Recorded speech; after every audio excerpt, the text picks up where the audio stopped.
Ihe Chukwu ma Ignatius says in Ecclesiastes ike nwanna m ha be bigbe savior de ma ni ba pa ni ka je ni mebule mo ga dan no ibu shugba ibo mere ga na le kweru hera ya na ha mu wanu ba je gbo na nweze wota mo de Egara Ezike Oba One manida mu wanchi na we shineho hai Every makala biara bego man klema kali me klatu klero shiminare amwe maparang makwa mu doro mu wanchi na we shineho neho mu wachire kwa shewura ka chimeni shin mo no sabe je ko mo gara ine ru sharano mo na gara ine ye kwa kagwa mu no masimba mu no do yinu ni mo ni gba ni le henu dele nwa gbogbo no bo shuru dele gbagboro helire no nwe ni Oya richa ti Jeze mu mere nwidoko asema no mera kono kaka ninu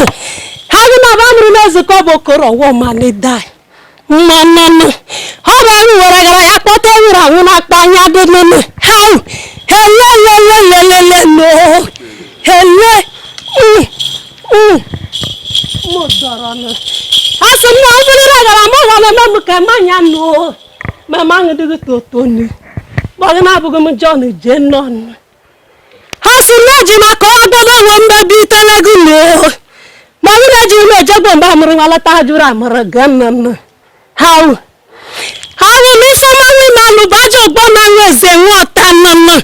Mu wose nwa giriwe, mu wa chirikwa shora kachimeni shi. Mu wa jona bokenene. Hedamu na morugu na dili gbogebu na ga shanana. Hedamu na muna lumechinugo. Hai. Moyena nile ba luna na wagarule liprikuji. Ali lebukwa nana. Igwe na kileshen mu weekend. Moyeni bi tagbara lu na nge shigno kuma ya doge na lugbogbo. Moyena doge na le karakpori gerana. How Hasuka mi je galano. Hoba ibije igwe nwere ngabasị nna igwe ni nwere ngabasị Ecclesiastes mu ike tututu jere turi ana jere nugo eze to ka bia mu do shimri ko enugo nugbo hoba ego ba pani ka je ni de bilemba ga danno himonu bugule ugbabu no tomo na mi no ha le ninu ina mi no gbeyan mi na gbonu ibon wa na chito gbenye chi na gbonu igwe na Ecclesiastes mu ike Igwe waliwe no. Mwana yonu mugo yora kuyo. No na yodu nu ya nu yokono tuwe. Mwana mu yokuyo na furatu lukon gbaja ya gboshi ati ori ete kwero. How? Uyo muna yonu go bu ya tu yokono furam beberi oma nare anwa jidomen. Mabu no beri oma nemne ya no ko nelu wa nwanne. How? Elelele no. Okoko mi ko nu ori ko na gama. Ujenu lang badajiri ya poto na shanu asumna mam kporo kuru egbugelu ma unele wori wa kpara ya wopuru no wa gbogbo ya mi na me na wa gode dagiri buru onwe ni how Okay guys, this episode is on a vibe upon vibe. Yes, with Egara Ezike Oba, the pretty Egara queen. So guys, I am live here with Egara Ezike. Yes, so Ezike blood. Yes, she's here live to show us what makes her Egara Ezike Oba. Yes, so I am here live with her today. So I see what she have for us today. I see the man you get the mass and craft, the queen of African culture. I told you guys that when it comes to culture, freestyle for me, culture like. I just cover. No, but how? Hello, no. Dima art and craft one no. Imobu ni boho yupa Yesu tarajoma. Oza jakoma kwano. Njomu begeze nono. How? Hamba mafu na oyonyo. Ya bu na Facebook. Honsa za jakoma kwano wa na nyotule. Kada bashim jogo ya bia kuteginu. Na hanya mbia ya no sew. Wonyo moi. Oga na somo kenji. Hamba Egara Ezike Oba One manida no. Mu wanchi na weshi neho. How? Ezike Oba One da kpoiri Egara o Samuwa manga jere no eka go kuroto no di ma onu himoni na ka kurota bu ni polire kelu mo bo bu duru sari ihi na meburu zam na ebe kpo iten mo na nya shidi wo kpocha sile no madigo mo ngbe ni ma ja bi ugwa iye cheka na be nwanne mi mo wa chiri kwa shewra ka chi me ni shi mmekwa ite gara mi ezara na sure mu nyinyi ngale jembo fesi alata ni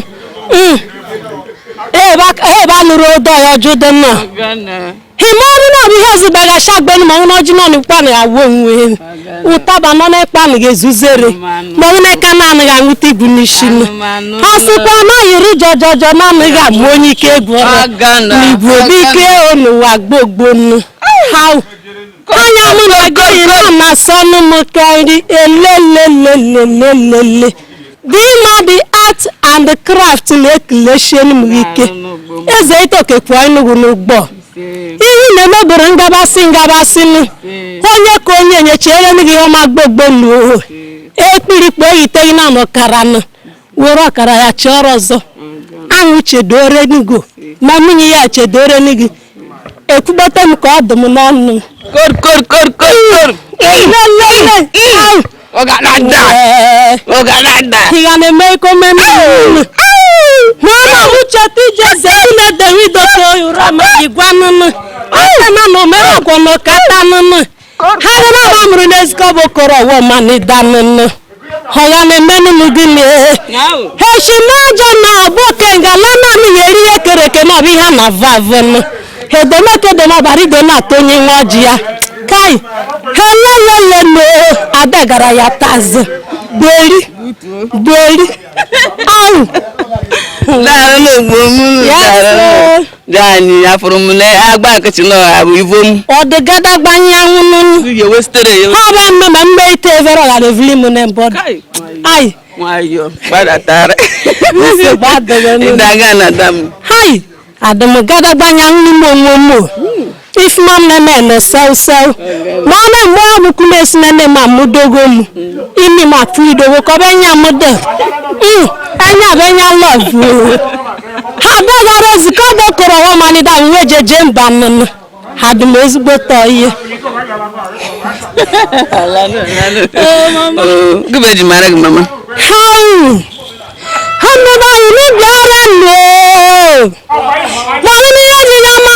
Egara Ezike Oba One hero na Facebook na no mu bom hero na TikTok na no mu bom mo na yo megara ya pa ite nguro ni sugwa jaganna nguro pa ite ga na gbunu mogele hasa wana chizara kizara no kweshigo ni gma na be Ezike Oba One na melite na mbodon ya beji jama kwa mu kor bon aga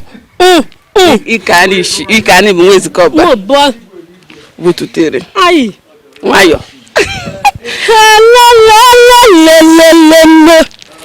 heavily magara mbasigi ni mo ne gba ni henu dele nwannu na ogboshi udele gbagboro ohelire n'onwe ma be viteni ga na ji ewu jenu la ushenu golere be ngbada jiri ya kwoto na eshannu o kwegara munya na mere ya chidome n'ụwa gbogbo majiga n'ihe mmemme isi kpurukwu na lana ha na-ekpe nleze eto ka bịa mudo osimiri aka na-eka Ezike Oba One da ọ bụ ya mụrụ m n'ehonu kai ha Ezike chedore n'ụmụnne wayo ere m kwege mmanya jani so gbadebe gede ge ya bu iwa gara na jebido ikimeru na afuma gi na we gara na doko be ne ino masin ne ha na boga ji kochiko gede go shi hello ham kamanu ke gara mu jije bi tenune ho bezoku na bu me korista o amadegun lo so chukunune hello machine ambe wolire microphone me mu gumegu humbe tire ze to ka bia mu do shimire ha no wana si ana bu kirika kata jiri je pata no lugununu mo na kirika kata na li no nweli member Egara Ezike Oba One da le li no nwemili o si ana bugu ma na emeni emiye n'ezi ya kana nya nụnụ ma ọ nọ be enyi ka ya kpọrọ anyị ka obusi na-ejereleke na-enye da n'ụwa gbogbo nụ eze itoka bịa m doshiri okugwu na-eri oke shiri ma ọnụ okugwu na-eri oke shiri weta na-ebule na ọ ga-eju ahụ chaka chaka ya eze bahara m nnụnụ ma ga-eso ga na asọ m ke nri ha na-asị n'aka ma akwa ga-eri mmarụ sọ ọkụrụ ire n'ụmụ ọrụ na ya bụ eze itoka bịa m doshimiri ma ọ na-engwakọ ọnụ ma na-ejighị m ọkwa agọ mma ele n'ọgba ọkụ be m ji agọ ọnụ ma ha nya be gara m ji jebe ite nnu oshita m gbata sọ gbata osi m igbajekodu wee nnụnụ ya n'ime anyị tatagbo m afọ ụwa n'ihe na-ebie m chọọ ma m wee surere gị mmiri n'ụwa gbogbo ma beberi ọ maka nwa m ngana nịara nnu ai ọ ga na ala m n'ume nnụnụ abụọ pụta kemgbe n'o nsị agbata arakwa gịrịgịrị ba hụrụ m n'uwe na gara na wọnụ m na ha nnụnụ ha nya abụọ jiri jebe ite nno au no you nwere agbụrụ na aka gara nne m ha bụ ha nwee ka fụgazi no nne m mgbe anyị mari ụja ahụ idoko ose nnụnụ nne m bidoko nwa ụlọ ha nwa igbuku nnụnụ hidoko butegboro anya agbafu m ọgbaghara mmeze tue na midoka gala ha gala na-akpa ite ọrụ ọrụnụ ovurokwu ọgbọgara ime ovurokwu ọra jeshigologolọnụ ha na m bi mmanụ gbaji ọgbọ na nweze nwata nna m eze pikishi manụ piko ọnụ ngwa je piko n'ihe ile n'ọbụ n'ọya nọ mama n'oyi memu na si amọ nọ na ya chedore m ma ọ na-abịa guruza nwụmanwụ nọ na-eke atọ na ebi ọkpụsị gbere ma ebe ka oite gara m ga na eme na mbodo ka ọ bụ nne nna m larụ m gedegede nụ ha ineze nwasa ya odo n'odo odo amụrụ na ya nụnụ kai ha nya agbochi eje ite nụ ihe m n'oshi na agbụrụ na-eshi gedegede oshi anyị na-agbụrụ jekonu naanị ma ọ na-akpatụ ka kpa eri na-ebe eshiyezeta aka onye be eshiyezeta aka nwa na ya na-eme ite na mbọdọnụ hai helelolelo ezi gadagbanyanwụ akpatụ na gadagbanyanwụ ma ọ nọbụ na ọsụ kọwara ọzọ ajakọmakwanụ oshikembe nye ejekolida idabụta wee mee helelolelele no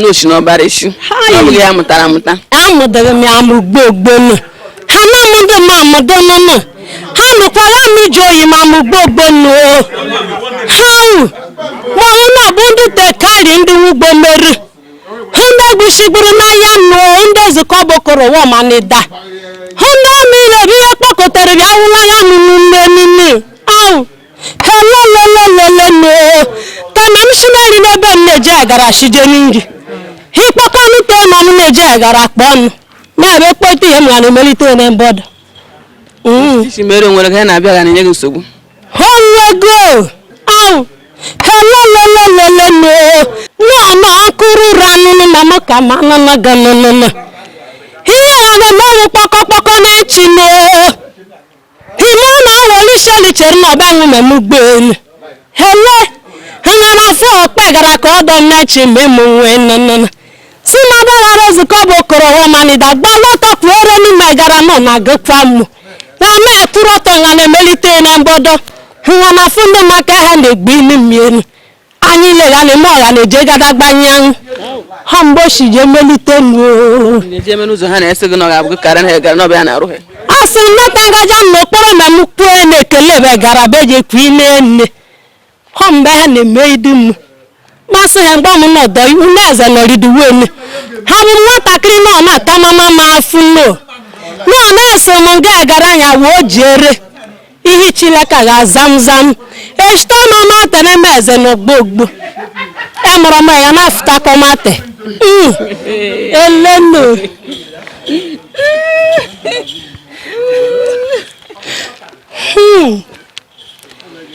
jụrụ m mgbe m zara gị na gara m na-eme ime au dị ma the art and the craft Asumgu jura mesana numa zaito ne bodon. Ele kuri grego nulo egunuluka. Anuma agi ateta te chile nunu.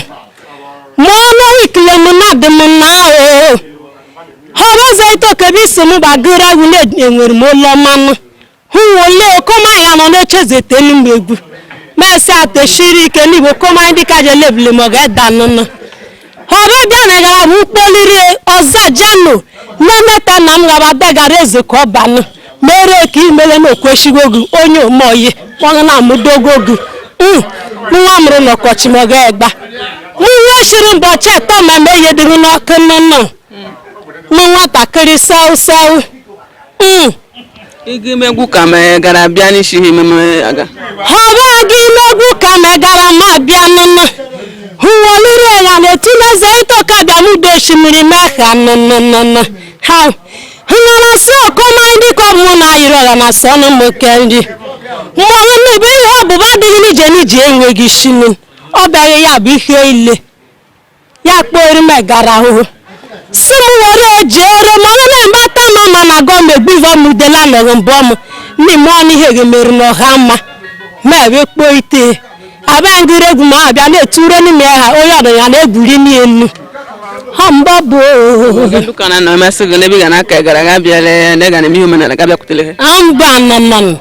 Huwara Egara no ya de ya egbune zeito ka bia mu do osimiri gbununu. Mo na si woro ka siza na ga siza mesi woro ka chukwu no ya chukwu. Hu noru nunu ka ma bia na mo ore ture zeito ka bia mu do osimiri. Ifu no fa na si St Peter ta St Paul. He ile podo te ga na egbunu mie. Hoga na sonu. Hambabo nwanne nenu. Ne na ga na mbe obodo hege kwelite mbino. Nne m nọkwa n'ike. Na bụ na mbe ga no ma no ha ma no.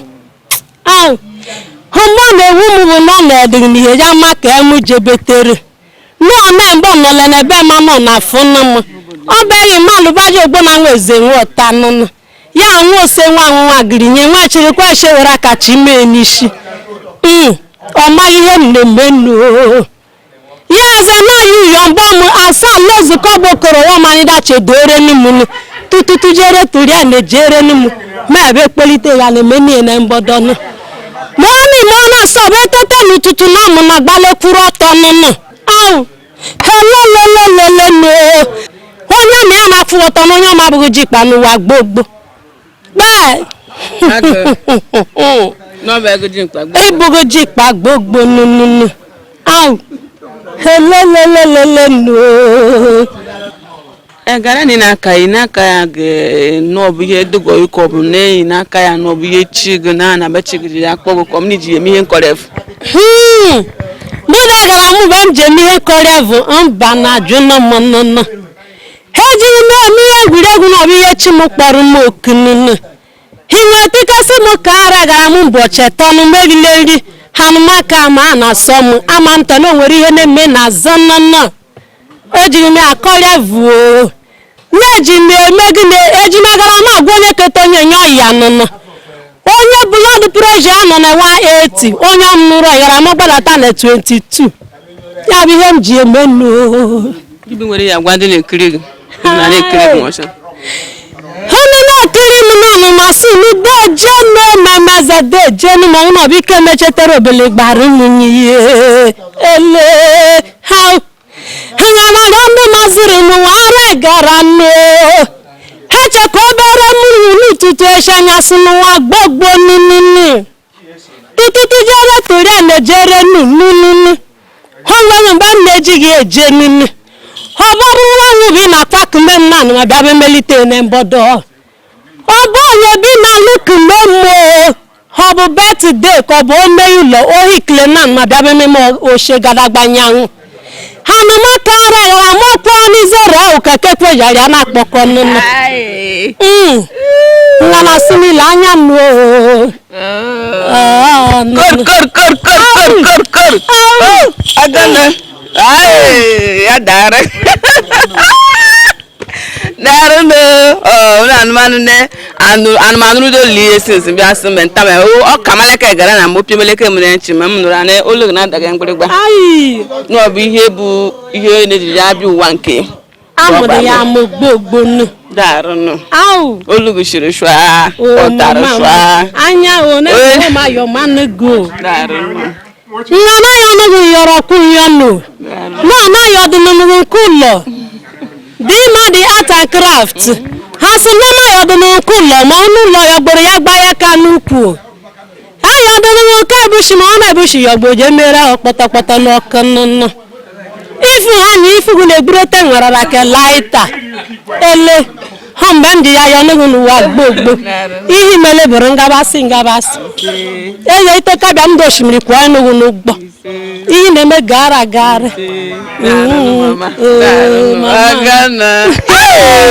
kalite meleke olu na mayo mechite meleke ọnọdụ ọsa jakọmakwano Egara nya na-eshidogbere onye ka ji mmanụ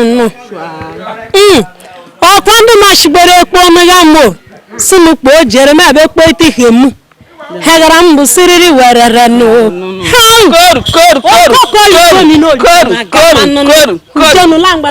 I don't